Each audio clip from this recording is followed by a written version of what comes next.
Oh, snap. Welcome back to the channel, y'all. My name's Patrick. If you like true crime, subscribe. Welcome to the Mystery Project. We do all kinds of true crime live streams. Thanks for popping over from TikTok, y'all. We do some TikTok live streams, and then we pop over here to YouTube.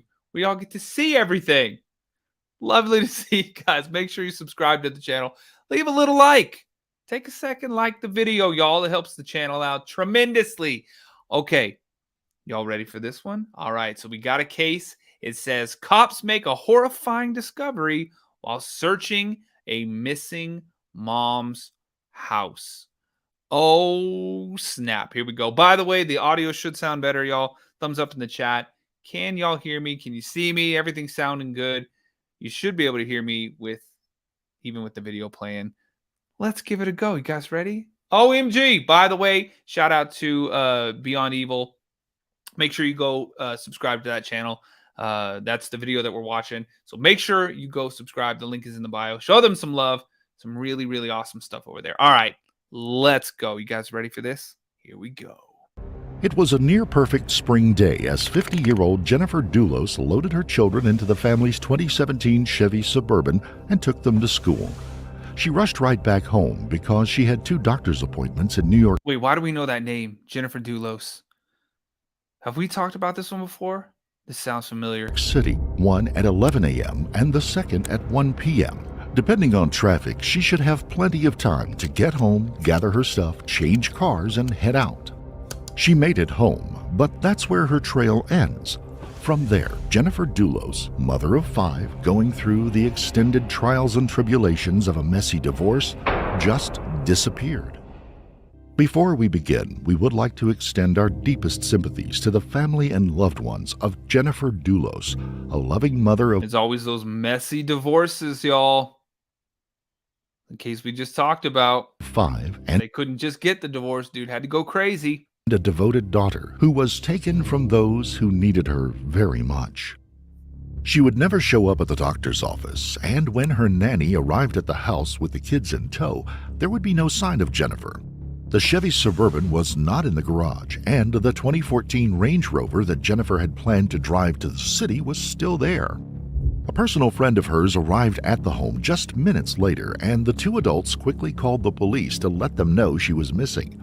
Police were on the scene by 7 p.m. that evening. Jennifer was rarely late and hadn't messaged anyone about any delays. She was not answering calls. They knew they had a good reason to worry for Jennifer's safety, as they were familiar with how contentious the divorce had been going and how violent her former husband, Fotis Dulos, was supposed to Yes, I do remember this guy. Y'all, I do remember this one. be. Let's take a moment to look at the marriage and divorce of Jennifer and Fotis Dulos.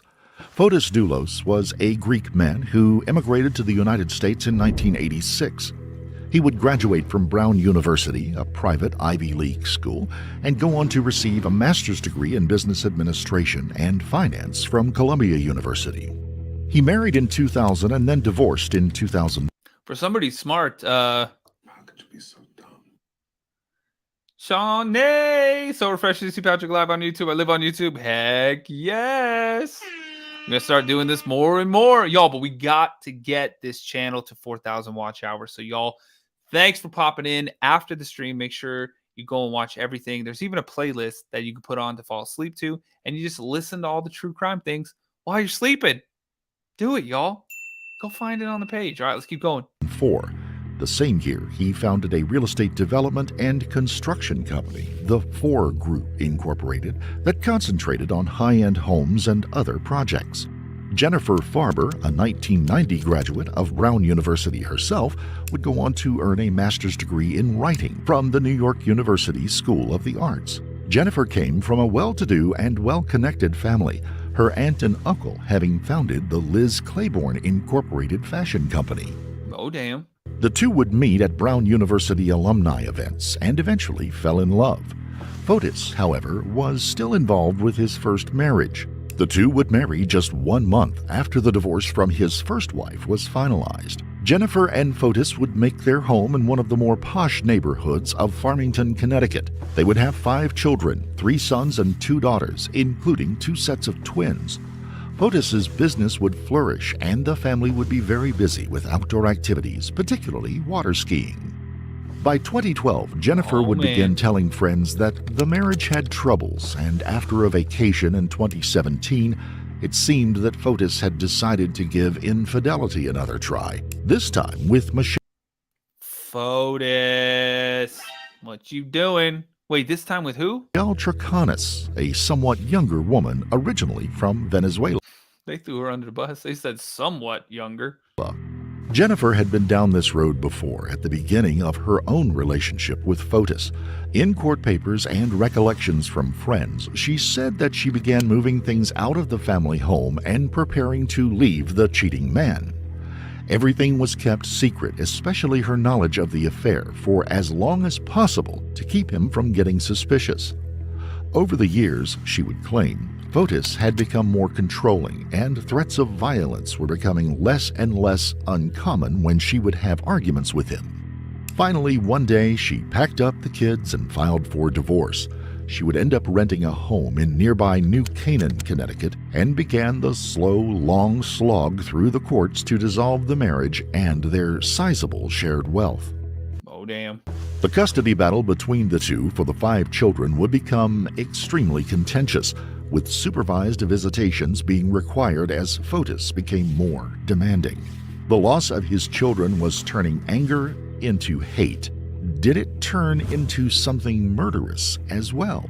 Now that we've looked at the environment Well, I imagine since we're talking about it, unfortunately, it probably did. that had developed What do y'all think? between Jennifer and Fotis Dulos, let's return to her apparent disappearance on May the 24th of 2019.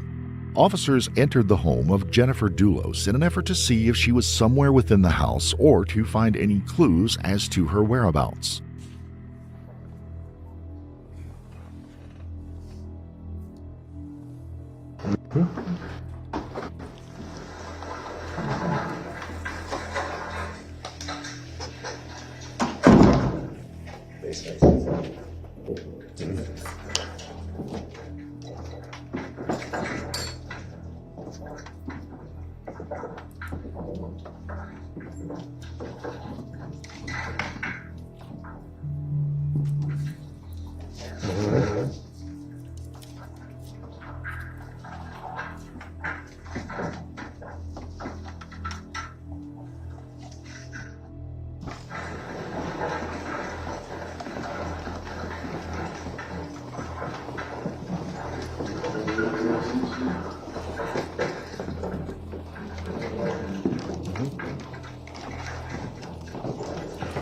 Cody, probably tonight, but don't worry, because we're going to do another one tomorrow.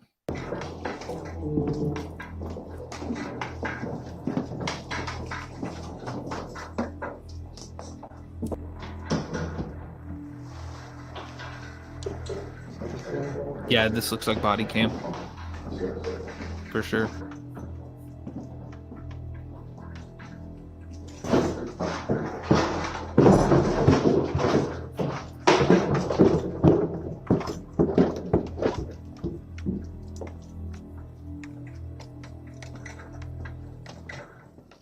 The officers, led by New Canaan Police Department Officer Thomas Patton, entered the 6,000-square-foot, 6-bedroom, 9-bath home on the ground floor, through the garage, and into the family's kitchen area. So I guess they had 5 kids. Searching throughout the first floor, nothing seemed out of place. There were no signs of any kind of a struggle. On the second floor, they found much the same situation. The family's bedrooms and belongings appeared to have not been affected, and there was still no sign of Jennifer. The unfurnished basement also turned up nothing as they searched. Returning to the kitchen area, the officers noticed a large handbag on the floor between the door, the garage, and the kitchen counter, like it had just been dropped off as someone came in. Within were papers and one of Jennifer's jackets.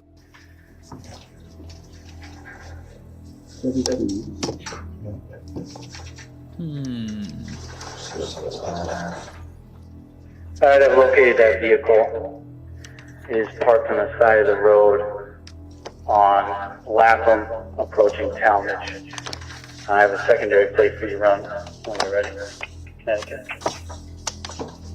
I think it's talking about her, so you never know. No. She has a set of Chevy Suburban, there's a Chevy Suburban.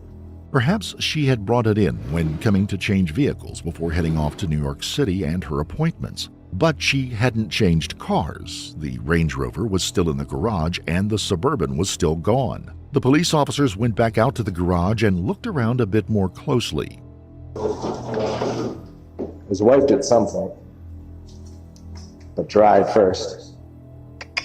Dry edges, what's that? Yeah, when he just called in, he had a lot of scuffing.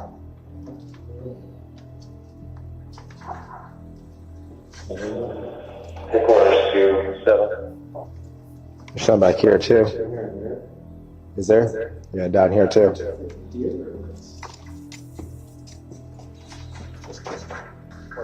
On the lower portion of the car. And it looks like it's been buffed or scraped or scratched all down through the driver's side. Oh, damn. Well, it's just strange in connection with the fact that we've got a missing person, or potentially a missing person. You know? Yeah, scrapes on this side too, but there's no blood near them, so whatever they hit went down this side of the vehicle. Especially because like this, it's like a pattern here. You know what I mean? Damn. It's clearly right, not fur, but there it's up here too. It's hard to get any of this. These cameras are. We should get better cameras. Hopefully this is getting it though. Right? Usually if you hit a deer and there's blood in your car, you take it to the car wash and get it cleaned. Especially a Range Rover. Let's see if there's any damage in it. I mean, this is grandma's car, so you never know. But As they photograph what could be potential evidence, other officers are in the area looking out for the missing Suburban in hopes of finding Jennifer. At this point, they are pursuing this as a missing persons case, but their questions about blood found on the Range Rover would eventually become very important. Forensic teams would take samples of the blood found on the vehicle and further find some small flecks of blood on the kitchen faucet. Over the following hours, forensic Oh, damn. team members would identify numerous tiny specks and spatters of blood. Traces were found on the Range Rover's hood, bumper, tire, and rear fender. More blood specks were found on the door leading from the garage into the mudroom on the door's interior knob and plate. In the kitchen, beyond the specks that were found on the faucet, there were additional ones found inside the under-sink cabinet door. More tiny blood specks were found on the garage door and inside of the garage's east wall. All of these samples were sent off for DNA testing. If they were shown to be human and Jennifer's, the tiny amounts found and the otherwise spotless nature of the area would mean that someone may well have cleaned up a crime scene, thoroughly but not completely. An hour after police began investigating the blood found on the Range Rover, Jennifer's Suburban was found abandoned at Waveney Park, some 3.5 miles away. There was no sign of Jennifer. There was a real possibility that something very bad had happened to the 50-year-old woman. It would not take long before detectives turned their attention to Jennifer's ex-husband, Fotis, who lived about an hour and a half away in Farmington, Connecticut. Fotis was asked to come to the police station and did so on May the 25th, 2019 at 2:47 p.m., where he was met by Officer Patton of the New Canaan Police Department. Fotis, what did you do? And Connecticut State Police Detective Christopher Allegro. According to the men, Fotis asked the two men if there had been any information about Jennifer's disappearance and was informed that they were seeking help in the investigation. Initially, Fotis seemed willing to help, but his attorney quickly shut down any chance of an interview with him. When asked to see his telephone, Fotis initially agreed again, but then it was taken back by his attorney on his advice and required the investigators to obtain a warrant before they seized or examined it. The investigators had to wait until the attorney said, "What the hell? Hell no. What were you thinking, Fotis? Till about 8:50 p.m. that night before the warrant was given. They then retrieved the phone from Fotis, as well as a second one he owned. What investigators would learn from Fotis's telephone would begin painting a picture of a horrible crime. Investigators found that on the day of Jennifer's disappearance, Fotis's phone pinged off of locations going to and from a job site earlier that day, and then spent the vast majority of the day at his home at Jefferson Crossing in Farmington, Connecticut, an hour and a half away from Jennifer's last Jesus, he's living in a house that big by himself? known location. The information alone would seem to put him out of question as being involved in her disappearance, except that it then showed that evening he went out and traveled to Hartford, Connecticut, some 15 minutes away from his home. Once again, nothing particularly unusual in that, except that the cell tower pings seem to point out that he stopped at some 30 or more locations in and around town in a very apparently random pattern.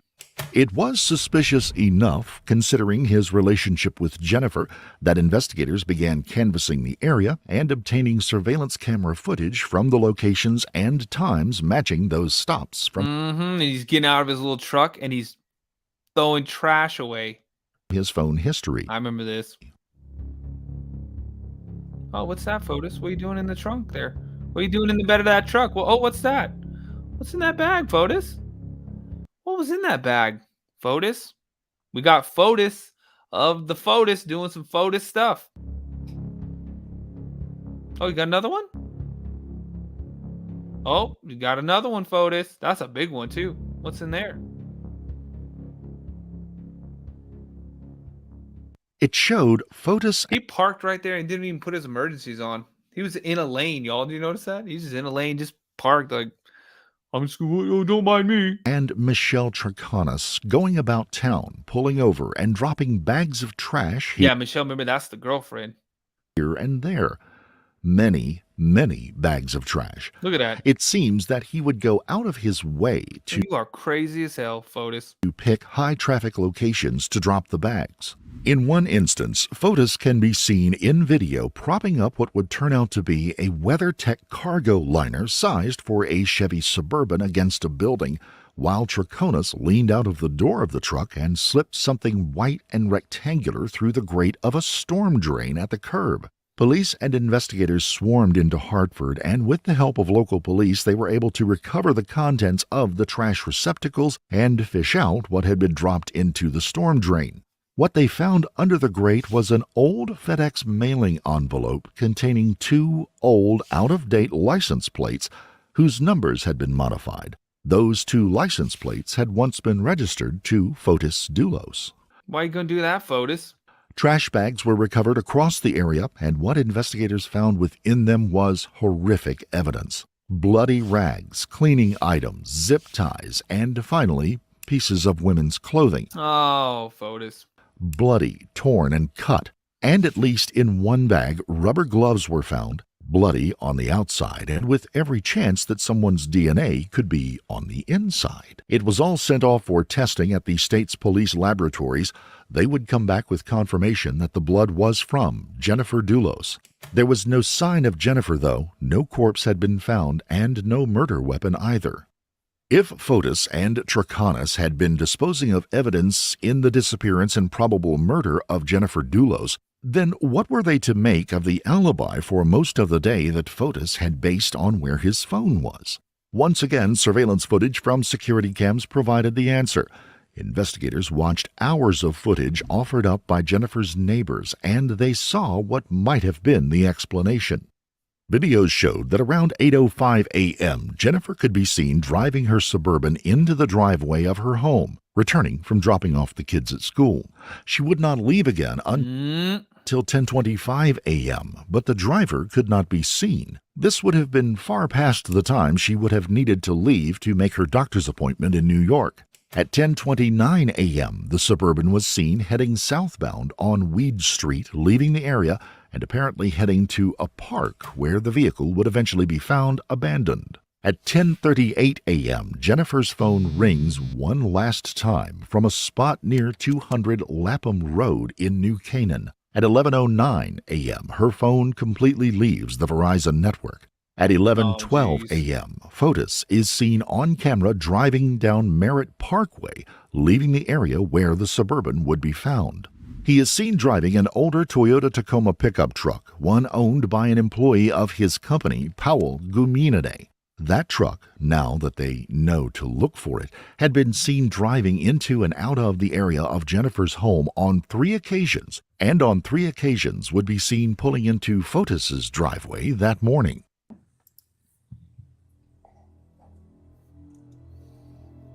Here we go. Is that vehicle turning into the driveway for Jefferson Crossing? Yes, that vehicle is turning the driveway for Jefferson Crossing. Okay, is this the video clip you sent to the police? That's one of them. I'm going to stop it there briefly, sir. Is this the video that you sent to the police as well? That is one of them, yes. And why did you send this clip? Well, as I said before, what we knew I'm going to hit play. in July, what we knew based on the media reports, it was different. Objection. The fact that there were these reports is one thing, but I was getting to what he learned in the media. Well, the question was essentially, what's the reason you sent these videos to the police? Based upon that interaction I had with Fotis on the 26th, based upon the fact of what we had learned from the media at that point in time, the visits to North End, I had 2 cars leaving in tandem, which was not consistent with normal vehicle movement patterns. And you lived at that residence for how many years at that point? 9 years. Now, you indicated you were familiar with the vehicles and the vehicle patterns. Yes. Do you recognize this vehicle, the red truck? Yeah, that's Pavel's truck. And what about the vehicle behind it? Well, that vehicle is that's a GMC Yukon XL. That was a rental. A neighbor of Fotis's would notice something on his own security camera recordings that seemed terribly out of place. On that day, Damn. Oh, what are you burning, Fotis? on 3 occasions, smoke came from different chimneys at Fotis's house. Temperatures that day were very spring-like, in the mid-50s to low 60s with very little wind, not the kind of weather that you would have someone lighting up fireplaces for warmth. Investigators quickly matched the arrivals and departures of the Tacoma pickup truck with each of the smokestack events. Powell was quickly interrogated, and in exchange for immunity, he told them that Fotis had borrowed the old truck from him. When Fotis had returned it to Powell that afternoon, he brought it back completely cleaned, inside and out. He also advised Powell that he needed to sell it quick while the truck still had some value. The following Oh my God. day, he told Powell that he needed to make sure to change out the seats in the truck since they were so worn out. When Powell said there were no good replacement seats for the truck at any local junkyard, Fotis told him to go and remove the seats from a wrecked Porsche Cayenne that he owned and replace them with those. He needed to do so in a hurry, though, and dispose of those seats. Investigators now had plenty to go on when it came to building their case that Fotis had committed murder. Are you kidding me? Who says that? Oh, dude, that old truck? Yeah, you know what you should do? Replace the seats. You should. What? Who the hell is going to care? You're going to sell that truck for like $18. Man, you crazy as hell. That dude should have immediately been like, what the hell did you do with my truck, bro? Something crazy happened in my truck, didn't it? Murder. A scenario emerged wherein that Fotis had entered the area on a bicycle and laid in wait for Jennifer to come home. Once she had arrived, he snuck into the garage and attacked her by surprise once the garage door was closed. He killed her and then did a thorough job of cleaning up the crime scene. He then drove the Suburban away and abandoned it at the park where he had stashed the Toyota Tacoma. Investigators had motive, opportunity, and a lot of physical evidence, but they did not have a body. The bloody clothing came back with her DNA on it, and there was no way anyone could have survived losing that much blood. She was dead, and there was no questions in their mind as to who did it. But his phone records showed that his phone had been at his house for the time in question, and the phone records showed an incoming call had been taken on it during that critical period. Investigators immediately figured 19 seems fair. No, maybe 17. Yeah. that Troconis had held the phone 19 with the new seats that day and had taken the call to cover for him. Except when she was brought in for questioning, she said that she hadn't done that and that her own phone records backed up her story of taking her daughter to school and then making a couple of stops in town. On June the 1st, Nope. She would Oh, never crap. have the Tacoma pickup truck with each of the smokestack events.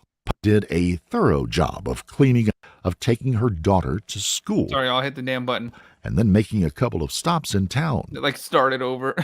On June the 1st of 2019, Fotis Dulos and Michelle Troconis were arrested and charged with tampering with or fabricating physical evidence in connection with the case. Both There you go. pled not guilty and made bail.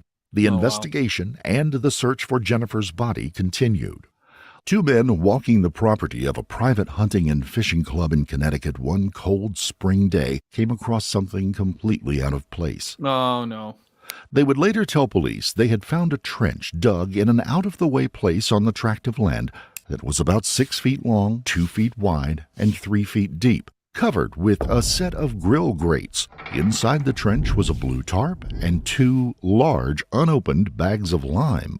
Later that month, one of the two men who had come across the trench had begun wondering what they had stumbled across and did it have a connection with the disappearance of that woman in New Canaan.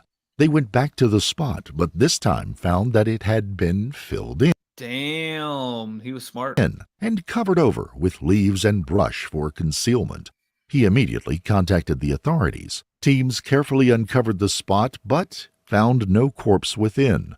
The man also told them that he had been told that one of the founders of the club, a former member, had been asking about getting access to the property just before the trench had been found. The man, he said, had been given a key to the property, but had given up seeking membership not long after the woman's disappearance. The man, he told them, was Kent Mawhinney, a local attorney, one who had been a longtime friend and business associate of Fotis Dulos. On August the 13th, Michelle Troconis was brought back in and interviewed. During the interrogation of Troconis, they found that she admitted to seeing Mawhinney in the 4 Group's office within the home that day, and that he had apparently taken a call from an old friend of Fotis's from back home in Greece. She said she didn't know much more about it than that, though. Investigators realized there was a scenario wherein Mawhinney had held the phone at the residence that morning while Troconis went out, providing not just an electronic alibi for Fotis, but also reinforcing it by taking an international call from Fotis's friend. Had the men not come to police about the found trench and the story mentioning Mawhinney's name, no one could have reasonably placed him at the Fotis home on that day. They had found the linchpin that would pull the plot completely apart. Oh, man. The truth is always going to come out, Fotis. Thought you were smarter than everybody. Thought you were smarter than everybody. But you up. On January 7, 2020, police moved out and served arrest warrants on Fotis Dulos, Michelle Troconis, and Kent Mawhinney. Fotis would be charged with murder, while Troconis and Mawhinney would face conspiracy to commit murder charges. All 3 would be charged with destruction of evidence. Bond for Fotis was set at $6 million, and Damn. he was released later that day. He was scheduled to return to court on February the 28th of 2020. Troconis would also post bail with a return date of August the 6th, 2020. Mawhinney would make bail in October of 2020. On February 28th, Fotis Dulos' new girlfriend, Anna Curry, showed up at court and told Fotis' lawyers that he would be following along in a few minutes. Time went by, and Let me guess. On the lam. Fotis never arrived. With court looming, his attorneys attempted to call him, but to no avail. Officers were dispatched to his home to find out what had happened. They came across him, sitting asphyxiated in the passenger seat of his car inside the home's garage. Officers immediately dragged him outside and began performing life-saving measures on him as the ambulance arrived on the scene. Inside the car, a note would be found that read, "I refuse to spend even an hour in jail for something I had nothing to do with." There had been talk that on his Oh, come on. court date, bail could have been rescinded, sending him back to jail to await trial. Fotis would be airlifted to a nearby hospital and then on to one that had a higher level of trauma care. He would die 2 days later. At the time of his death, he had been facing bankruptcy with nearly $7 million in debt and had been trying to sell the home he had built and was living in. The main suspect in the disappearance and the assumed murder of Jennifer Dulos could no longer stand trial. It would be 4 years, almost to the day, that Michelle Troconis would see her own case come to trial and stand for her part in the conspiracy. Over 27 days of testimony, prosecutors showed the video evidence of Troconis and Fotis disposing of the trash bags in Hartford. They even showed footage of an apparently homeless man sorting through one of the trash bags before the police arrived. The homeless man, when later interviewed, said that he found 2 small pillows in the trash, but put them back because they were covered with blood. 2 camping pillows had been identified as missing from Jennifer's garage. Prosecutors then brought out the items found within the trash bags retrieved from around town, items they would prove. That dude was like, oh, hell no, I ain't trying to get wrapped up in this. He's like, I'm going to have to go to court now. To not just belong to Jennifer, but were also covered in her blood and sometimes the DNA of Fotis Dulos as well. Fotis.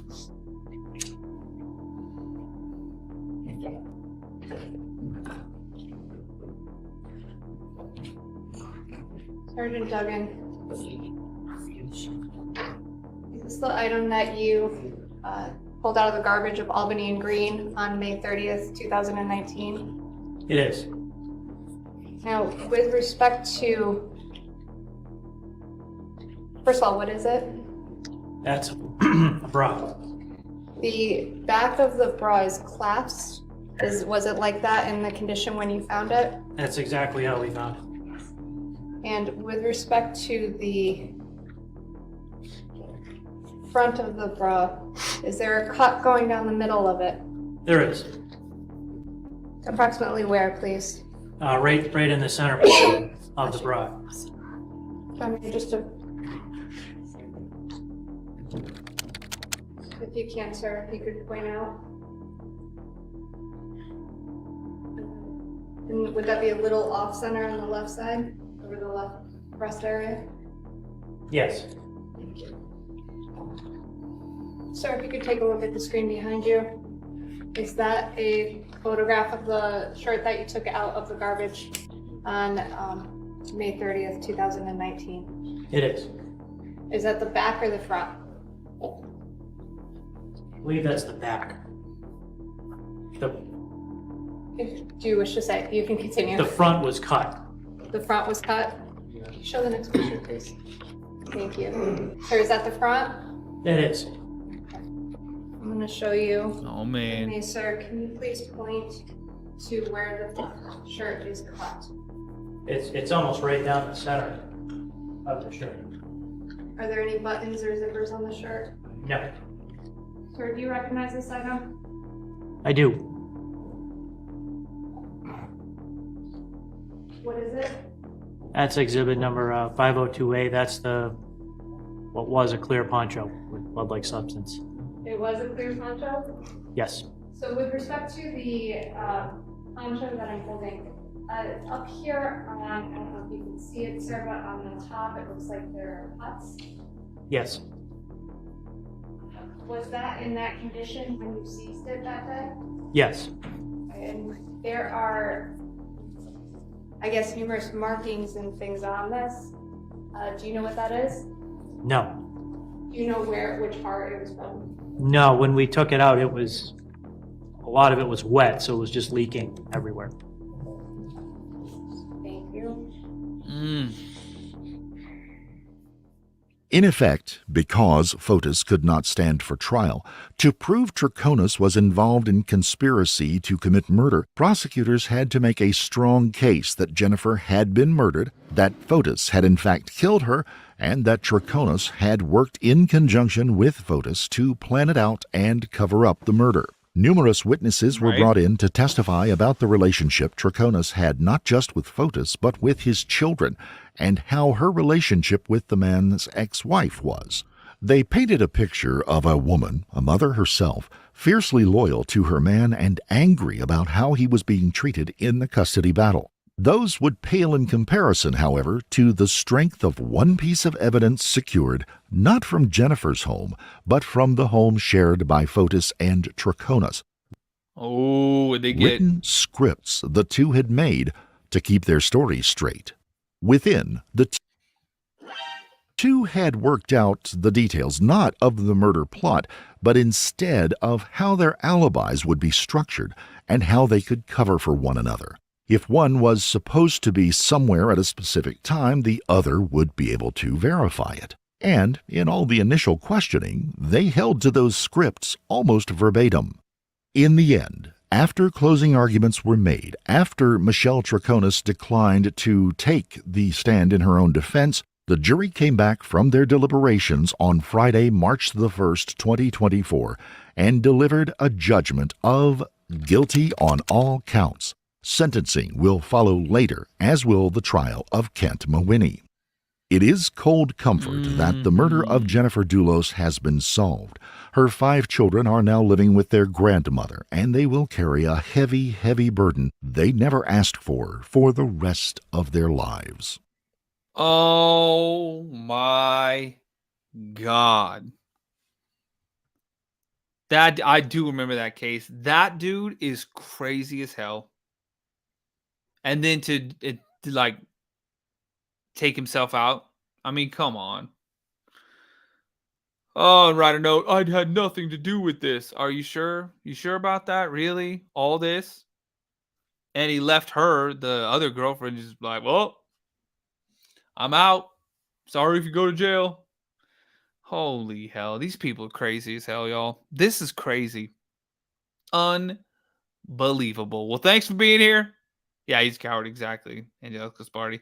Yep. Y'all, thanks for popping in. Make sure you leave a like. Everybody watching right now, make sure you leave a like on the video. Subscribe if you like true crime, because I'm going to start being live over here every single night, either before or after the TikTok lives. I'm not sure, but let's see. So make sure you pop open that that playlist that's on the page, y'all. It says "Fall Asleep to True Crime." Let that thing play in the background. I'm gonna get some watch hours on this channel. Love you guys. Thank you for being here. Have a wonderful night/day, and I'll see y'all tomorrow. Take care, everyone.